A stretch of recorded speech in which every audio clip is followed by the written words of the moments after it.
clearly, with the improvements on offense, you really can't go out there and go and throw 27 interceptions anymore. I could apologize all I want for Eli Manning. I think there were a lot of things that worked against him last year, but all that is definitely going to go away. I mean, he completed less than 60% of his passes for the first time in a long time, less than 4,000 yards, 18 touchdown passes, 27 interceptions, Brian. You're right. The excuses definitely are gone for Eli.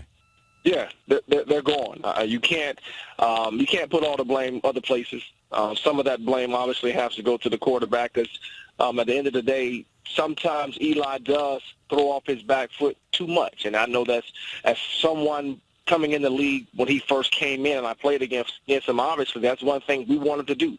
We wanted to make him throw off that back foot. We wanted to put pressure on him to force him to throw the football off his back foot. So that's something that he kind of fell into last year. A lot of it had to do with the line and not having confidence that they would be able to hold up in front of him because the line did do a very bad job of communicating and trying to protect. You know, Brian, another player who's getting a lot of attention in camp, the first-round pick, Odell Beckham Jr., with that hamstring issue. And, you know, I come from the baseball background where you play in the minor leagues and eventually you make it up to the big leagues. Football, obviously, so different. You get thrown right into the fire. How far behind or how much is this kid missing with every day that he's not able to practice?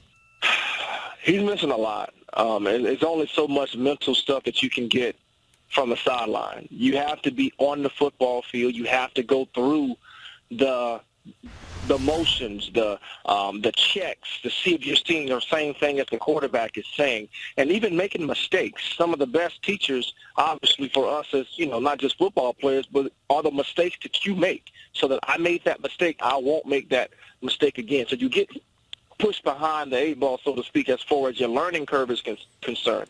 And I don't know how much they're asking him to learn. If they're asking him to learn every receiver position, that puts you even further back because not only do I have to, you know, learn that one slot position that some teams allow their young receivers to do, you're asking him to learn, you know, possibly three positions. So that's tough in itself. Now, when a rookie gets hurt, and we saw with Tom Coughlin complaining about, you know, Beckham's hamstring, he's aggravated and almost challenging the player, meeting with the player.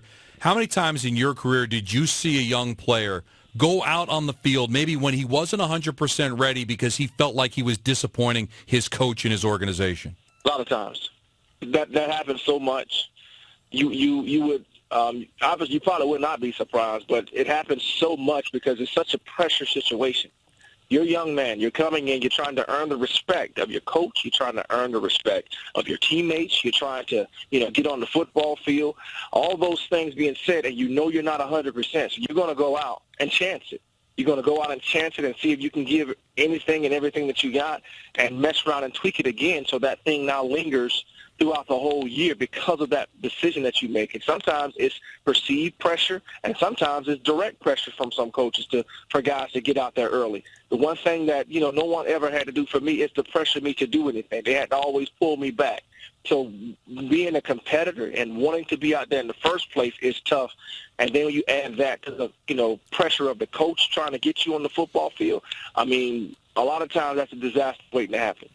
You know what, Brian, isn't it a fine line, though, because, you know, I go back to my background again in baseball. You could, you know, be banged up where speed isn't a big part of your game, and you can go out there and get through a major league game. It's not a problem. But for a football player where a half a step could be the difference between making a great play or getting burned on a great play, isn't it tough for a young kid to kind of make that decision on his own? It's tough because you don't know your body yet either. Right. You truly don't really know your body. I know we always say that you need to listen to your body. You know, at 20 years old, 21, 22, you don't really know your body. You don't know what it's really telling you. All you know is to go, go, go, go, go. And when you have a young man that is determined to prove a team right for drafting him that early, he's going to want to step out onto the football field. And when you have a receiver, a defensive back, it's different from a lineman, all right? A lineman can have something going on, and he can lose a step. A receiver, a DB especially, you can't afford to lose too many steps going against some of the talent that you have to face out there on that highway or expressway outside.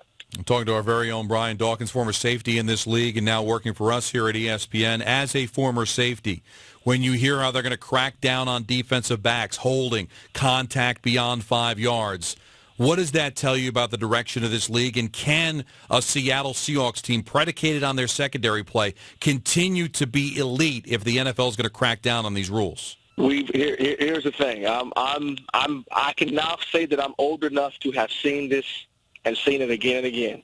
All right. There was this Patriots team that went up against a Tom Brady team that did some of that same type of physical nature on the receivers, and they cracked down on that at that time. A couple of years have passed since then.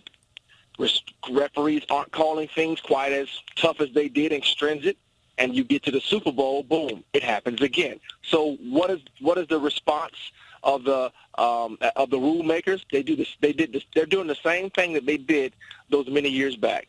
They're just going to enforce what the rules are in the first place. The rules have always been there. It's up to the referees to call it tight. So they're going to call it tight again.